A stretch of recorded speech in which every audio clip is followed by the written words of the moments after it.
कक्षा 10 की NCERT book जिसका चैप्टर नंबर 1 और एक्सरसाइज 1.3 पढ़ेंगे। क्या पढ़ेंगे? Class 10th। यहां लिख देते हैं इसलिए क्योंकि ऑन रिकॉर्डिंग में ये बात रहेगा। क्लास 10th और क्लास 10th का हम लोग क्या पढ़ेंगे? मैथमेटिक्स। ठीक है। और इसका क्या पढ़ेंगे आपको पता होना चाहिए, एक्सरसाइज 1.3 है ना। अब एक बात देखिए, 1.3 में सवाल क्या है कि इस चैप्टर से पिछले जितने एग्जाम्स होते हैं इस चैप्टर से सवाल रहते हैं। अब आप कहोगे क्या पिछला बार रहा था? एकदम रहा था।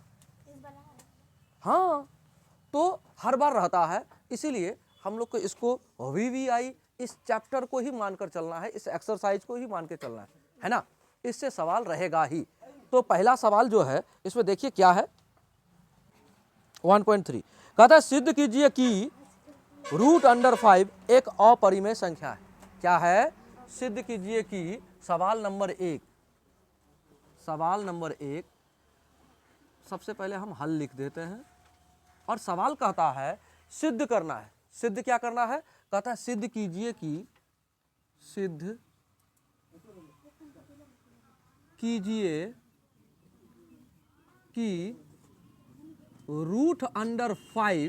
क्या है?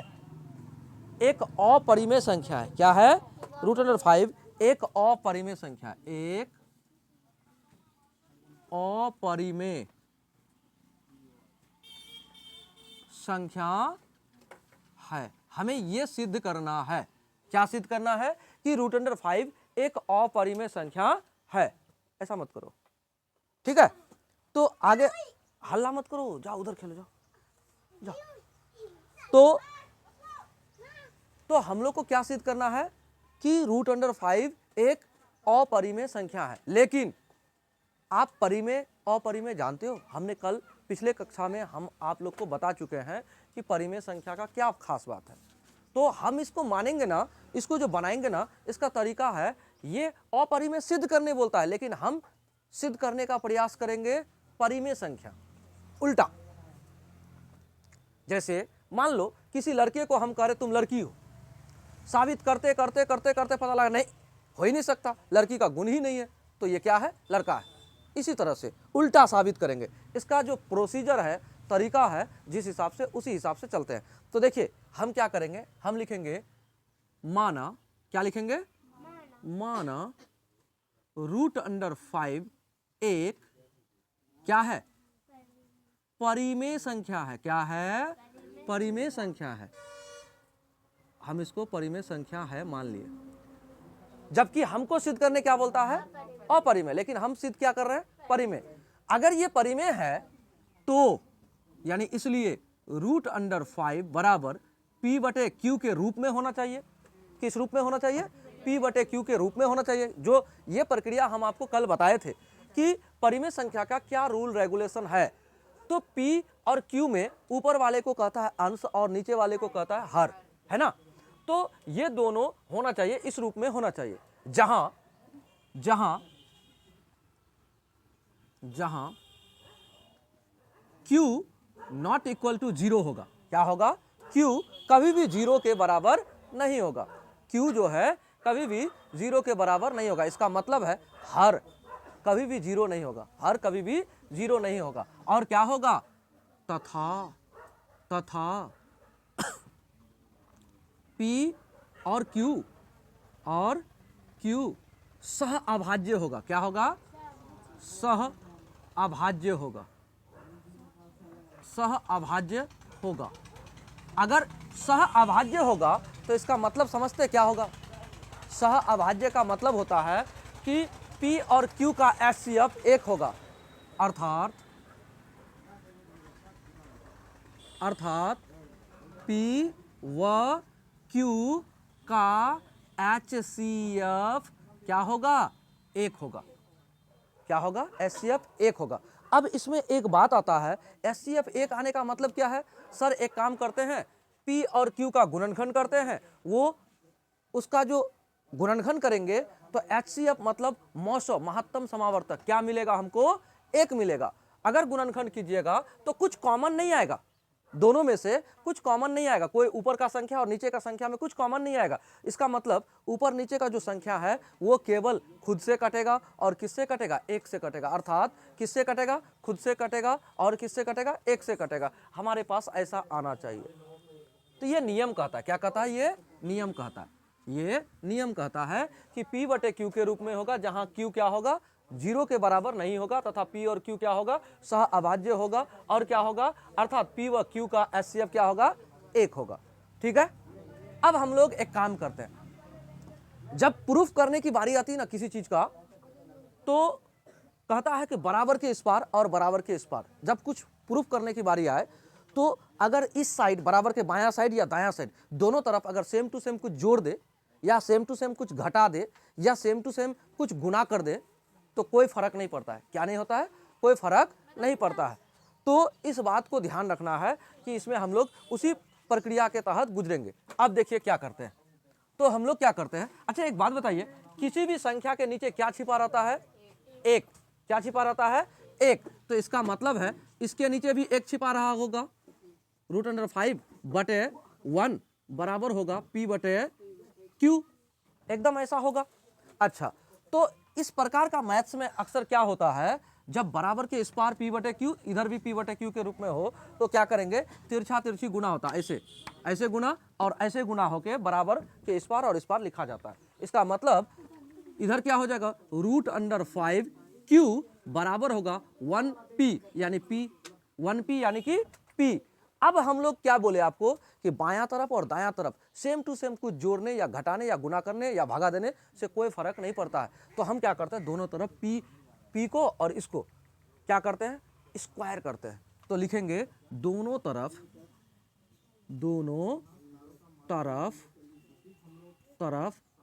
वर्ग करने पर, क्या करने पर? वर्ग करने पर।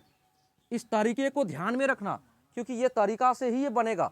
अगर आप इस तरीके को ध्यान में रखोगे तो आपका मैथ सही होगा और आप नंबर ले आ पाओगे, नहीं तो नंबर नहीं ला पाओगे। और इससे सवाल रहेगा ही, मतलब पहले से पंडिताइन से पूछा गया है, क्या पूछिएगा तो इसी से पूछेंगे, समझ लो, ये फिक्स है। तो अब क्या करेंगे? स्क्वायर करने का मतलब इधर भी गुना होगा स्क्वायर से, इधर भी गुना होगा ना। तो अब क्या होगा बोलिए? √5 को अगर स्क्वायर करते हैं, √5 को 2 बार गुना करते हैं तो रूट कट के क्या मिलेगा आपको? 5 मिलेगा। इसका मतलब है यहाँ क्या आ जाएगा? 5 आ जाएगा। तो 5 और Q पर भी स्क्वायर है तो Q का स्क्वायर बराबर क्या मिलेगा? P का स्क्वायर मिलेगा।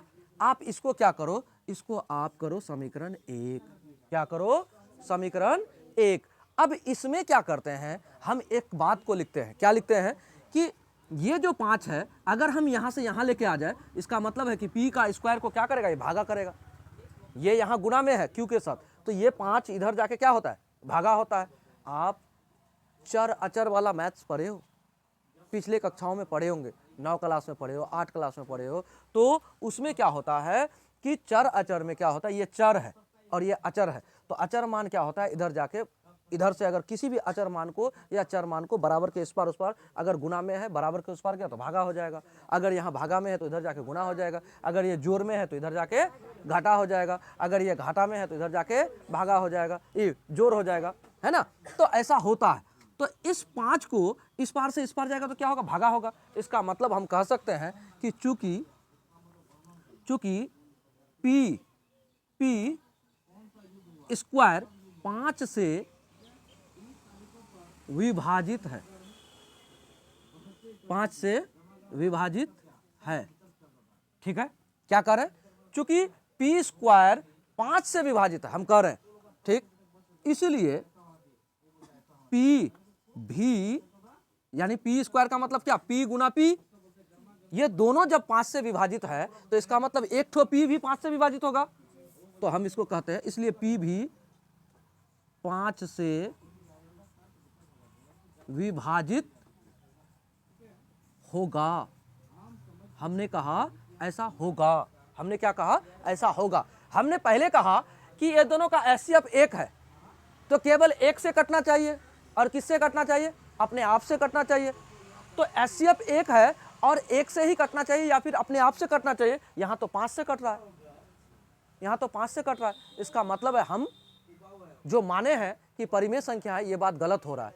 क्या गलत हो रहा है? तो हम केवल अभी तक पी को साबित कर रहे हैं ना, क्यू को भी तो साबित करना होगा, क्यू को भी साबित करना होगा। तो हम लोग क्या करते हैं, यहां पर फिर मानते हैं।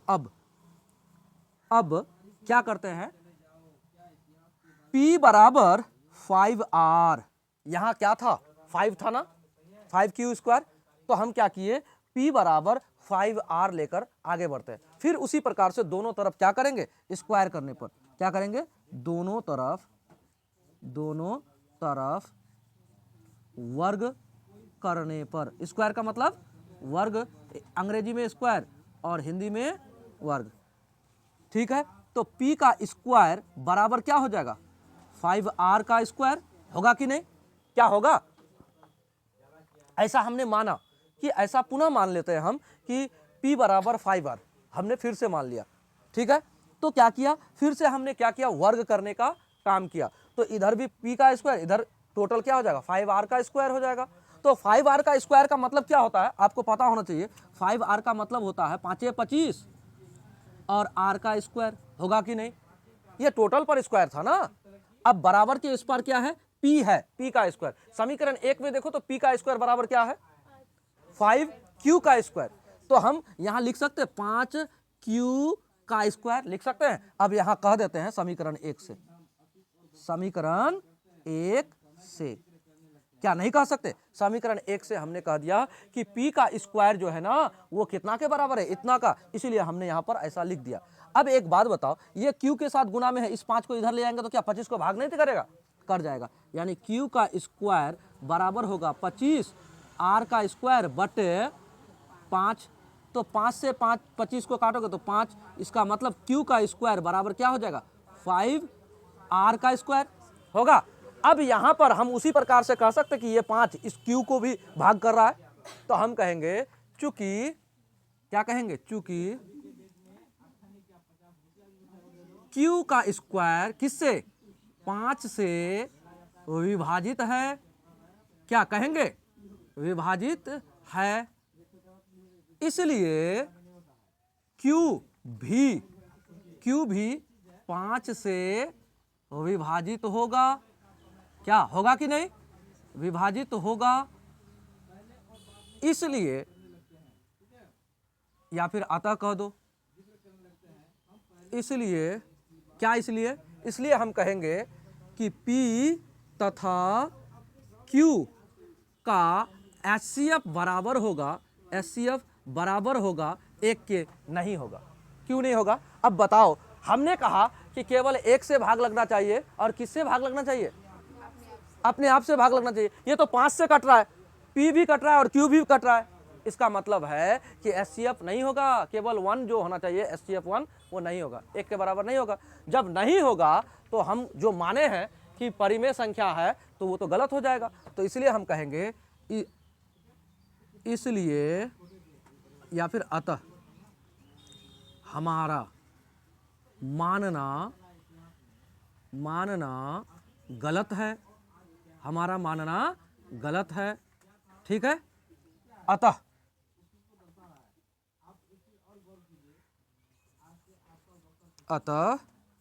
क्या, √5 एक क्या है, अपरिमेय संख्या है, अपरिमेय संख्या है, परिमेय संख्या नहीं है। हमने क्या कहा, हमारा मानना गलत है, कहने का मतलब समझे, हम मान रहे थे परिमेय संख्या, तो हमारा मानना जब गलत हो गया इसका मतलब परिमेय संख्या नहीं है, तो है क्या, अपरिमेय संख्या है। क्योंकि परिमेय संख्या का जितना सब नियम है इस पर लागू नहीं हुआ। परिमेय संख्या का नियम है कि Q बराबर 0 नहीं होगा। दूसरा बात, दोनों का HCF क्या होगा, P बटे Q का HCF क्या होगा, 1 होगा। लेकिन 1 होने का मतलब वो केवल अपने आप से कटेगा, और किससे कटेगा, 1 से कटेगा। तो लेकिन ये तो दोनों जगह हमने देखा, P को भी देखा और Q को भी देखा कि वो दोनों किससे कट रहा है, 5 से कट रहा है। अगर ये 5 से कट रहा है इसका मतलब है कि वो दोनों का HCF क्या होगा, P और Q का HCF 1 नहीं होगा। जब 1 नहीं होगा इसका मतलब हम जो माने हैं, क्या माने हैं कि वो परिमेय संख्या है, तो हमारा मानना गलत हो गया। अगर हमारा मानना गलत है कि ये परिमेय संख्या नहीं है तो क्या है, अपरिमेय संख्या है। और हमको यही बात तो प्रूफ करने वाला था, सिद्ध कीजिए कि √5 क्या है, एक अपरिमेय है, तो अपरिमेय है, इसलिए इसको लिखे देंगे PROVED, प्रूव्ड, खत्म। अगर समझ में नहीं आया तो फिर से बोल सकते हो, हम फिर से समझा सकते हैं, कोई दिक्कत है? कोई दिक्कत है तो बोलिए, अगर समझ में नहीं आया तो फिर से समझाएंगे। नहीं आया ना, हमको पता है ये एक बार में समझ में नहीं आता, बात को समझना चाहिए। पहले आप लोग उतारिए, हम एक बार फिर समझाएंगे आप लोग को, उतारिए उतारिए। तो ध्यान दीजिए, इसको रिपीट करके आप लोग को समझाते हैं, समझ लीजिए, है ना। कहता है कि सिद्ध करना है कि √5 क्या है, एक अपरिमेय संख्या है। तो अपरिमेय संख्या सिद्ध करने के लिए हम उसको मानेंगे परिमेय। क्या मानेंगे? परिमेय। हमने उसको माना कि √5 एक परिमेय संख्या है। अगर √5 परिमेय संख्या है तो वो क्या होगा, √5 बराबर P/Q के रूप में होगा, इस रूप में होना चाहिए। अगर होगा तो परिमेय संख्या का कुछ रूल और भी है। क्या है? जहां Q नॉट इक्वल टू 0 होगा, इसका मतलब 0 के बराबर हर नहीं होता है, कभी भी नहीं होता, यह नियम है।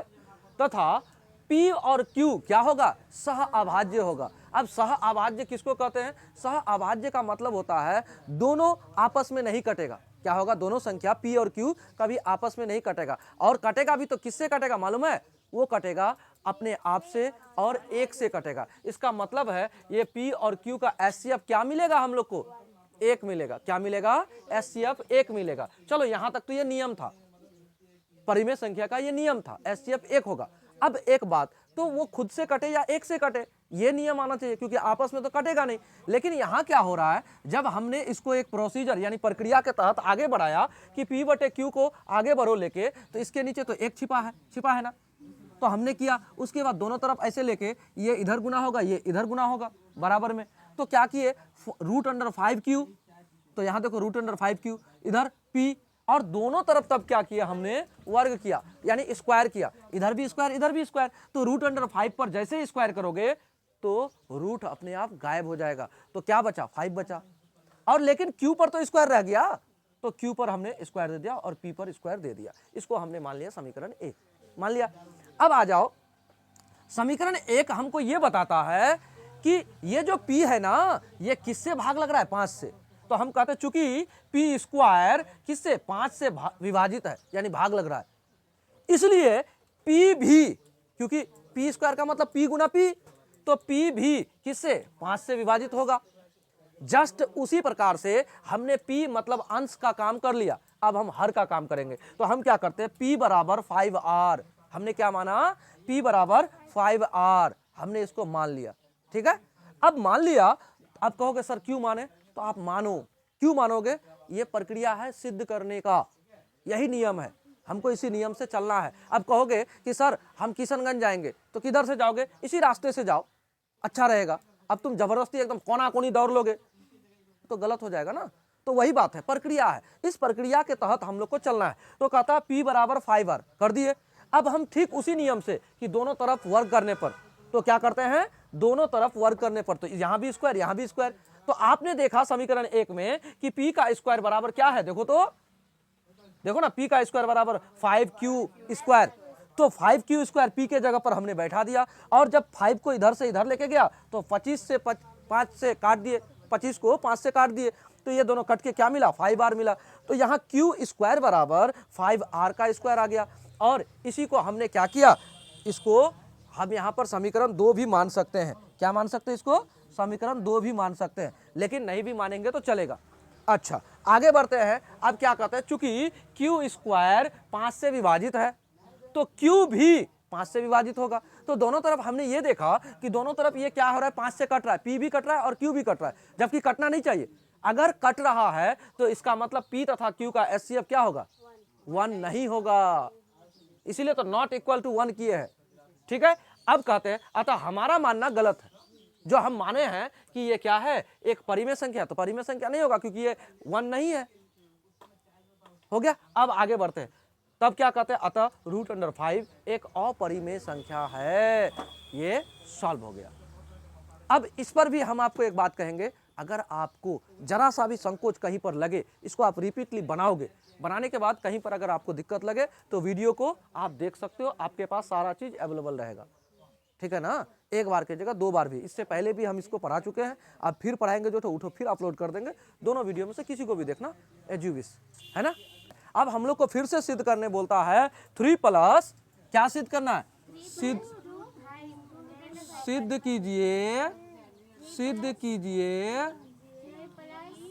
सिद्ध कीजिए कि 3 प्लस 2 रूट अंडर 5 बराबर एक अपरिमेय संख्या है, अपरिमेय संख्या है। ये क्या है, हमको सिद्ध करने बोलता है। चलिए अब हम लोग सिद्ध करते हैं। तो सिद्ध करेंगे, नियम कानून वही लगाएंगे जो अभी हमने आपको बताया, और इसको बार बार जो प्रक्रिया है ना परिमेय संख्या का, उसको आप लिखोगे ना, आपको यहाँ में दिमाग में बैठ जाएगा, यहाँ पर है ना। आप देखो, ध्यान दो, क्या हुआ, कोई प्रॉब्लम है तो बोलिएगा, है ना। चलिए अब हम लोग क्या करते हैं, कप नहीं तो कै नंबर है ये, 2 नंबर, 2 नंबर का हल। अब क्या करते हैं, हम मानते हैं, माना ठीक उसी प्रकार से जिससे पहला जो प्रश्न बनाया ना आप, उसी प्रकार माना 3 प्लस 2 रूट अंडर 5 एक क्या है, परिमेय संख्या है। हम मानेंगे परिमेय संख्या, परिमेय संख्या है। ठीक है, मान लिया। इसका मतलब है कि ये जो है P बटे Q के रूप में होगा। क्या होगा, 3, इसलिए 3 प्लस 2 रूट अंडर 5 बराबर P बटे Q होगा, इसी रूप में होगा। अब इसको हम क्या कहेंगे, इसको हम कहेंगे, जहां नियम को लिखो, जहां Q नॉट इक्वल टू 0, क्या होगा, Q नॉट इक्वल टू 0, यानी Q जो है 0 के बराबर नहीं होगा, कभी 0 नहीं होगा। इसका मतलब ये हुआ। और क्या होगा, तथा P व Q सह अभाज्य होगा, सह अभाज्य होगा। क्या होगा, सह अभाज्य होगा। अब सह अभाज्य का मतलब हुआ, हम लिखेंगे अर्थात P व Q का HCF बराबर क्या होगा, 1 होगा। ये नियम है कि भैया अगर ये परिमेय है तो ये सब नियम फॉलो करना चाहिए, है ना। और दूसरा नियम अगर फॉलो किया तो वो परिमेय नहीं होगा, है ना। यही बात को हम लोग आगे लेके बढ़ेंगे। तो अब देखो एक बात बताते हैं, क्या ये प्लस वाला इस बार जाके क्या होगा, माइनस होगा। तो हम इसको लिखेंगे 2 रूट अंडर 5 बराबर P बटे Q, ये इधर जाके -3 होगा। अब एक बात और देखिए, क्या इसके नीचे कुछ छिपा है, आप कहोगे सर एक छिपा है। क्या यहाँ हम भिन्न का घाटा कर सकते हैं, एकदम कर सकते हैं। तो क्या करते हैं, यहाँ बराबर के इस पार हम पहले ऐसे करते हैं, ये दोनों का एलसीएम करेंगे तो Q होगा, इसको Q से Q को भाग देंगे तो 1 आएगा, उसी 1 को इसके साथ गुना करेंगे तो P होगा, और यहाँ माइनस है तो माइनस दिए, और यहाँ 1 से इसको भाग देंगे तो Q होगा, उसी Q को इसके साथ गुना करेंगे तो 3Q हो जाएगा। ठीक है, यहाँ तक तो समझ गए ना। जो भी आप लोग भिन्न का घाटा भागा जोड़ ये सब सीखे हो पहले से, तो आपको आसान रहेगा। नहीं सीखे हो तो थोड़ा तकलीफ हो सकता है। अगर तकलीफ है तो फिर से समझो, ये दोनों का एलसीएम करोगे, जब किसी 2 संख्याओं का एलसीएम ना हो दोनों को गुना कर देते हैं। तो यहाँ पर ये दोनों का गुना किए Q × 1, तो मतलब Q को Q से भाग दिए तो 1 आया, उसी 1 को इसके साथ गुना किए तो P आ गया, और इसको इससे भाग दिए तो क्या आया, Q आया, उसी Q को इसके साथ गुना किए तो 3Q हुआ। ठीक है, फिर से देखिए, अब ये तो यहाँ लिखा जाएगा 2 रूट अंडर 5, ये हो गया। अब यहाँ क्या करेंगे, अब एक बात समझिए, इस रूट अंडर 5 के साथ ये 2 क्या है, गुना में है, और इधर आएगा तो क्या होगा, इसको भागा में आ जाएगा।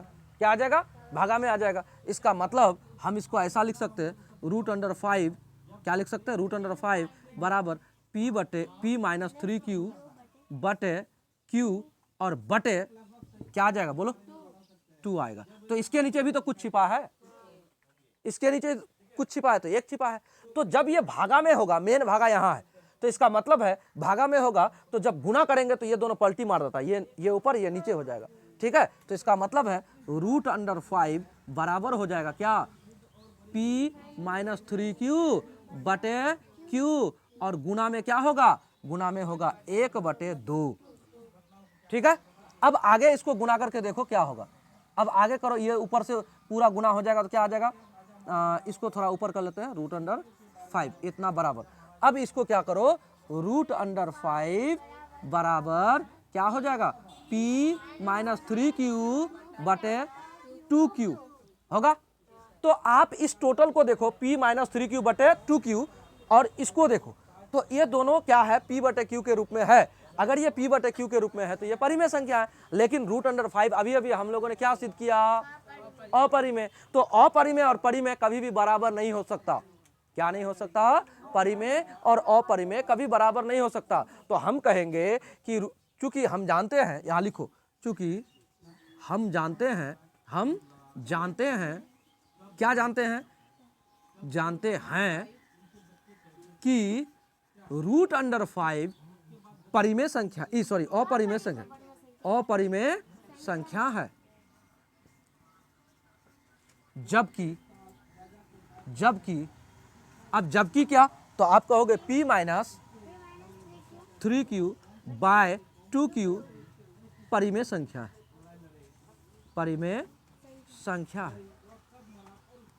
तो हम इसलिए कहेंगे, परिमेय संख्या नॉट इक्वल टू, परिमेय संख्या बराबर, आप लिखो परिमेय संख्या बराबर अपरिमेय संख्या। यही बात है ना, यहां पर देखो ना, ये परिमेय संख्या और ये अपरिमेय संख्या, ये दोनों बराबर में है। तो क्या ये संभव है, तो आप कहोगे असंभव है। यहां लिखो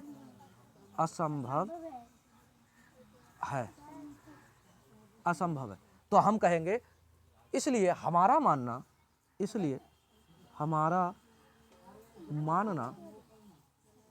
मानना गलत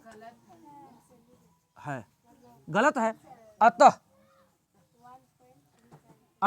क्या है, 3 + 2 √5 एक अपरिमेय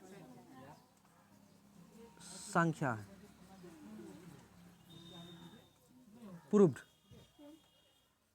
देखिए यहां पर लाइट की समस्या है, रिकॉर्डिंग में, यहां वीडियोज में थोड़ा दृश्य विजिबल कम होगा, परेशानी हो सकता है। लेकिन ये वीडियो को अगर आप नहीं देखते हो, अगर आपको जरूरत पड़ेगा तो प्लेलिस्ट में ढूंढ लेना। प्लेलिस्ट में पहले से पड़ा हुआ है, एकदम चमकता हुआ बोर्ड, हाँ रोशनी पड़ा है उसमें, बहुत अच्छा से समझाया हुआ भी है। और अभी भी जितना अच्छा से समझाया, उस समय भी उसी अंदाज में समझाया गया है। हम उस समय पढ़ाए थे तो एक भी बच्चा नहीं था सामने में, लेकिन अभी जो पढ़ा रहे हैं तो सामने में बच्चा है। हाँ, लेकिन उस वीडियो को देखने के बाद आपको लगेगा कि सामने कोई लोग होगा जो पढ़ रहा है। हम उस तरह से बता ही रहे थे, हमको ऐसा हम मान के पढ़ा रहे थे कि सामने कोई लोग हैं, उसको हम बता रहे हैं। ठीक है, तो अगर आपको ये वीडियो में क्लियर ना देखे तो प्लेलिस्ट को आप सर्च कर लेना और आपको मिल जाएगा। तो इसको भी उतारिए, समय देते हैं आप लोग को।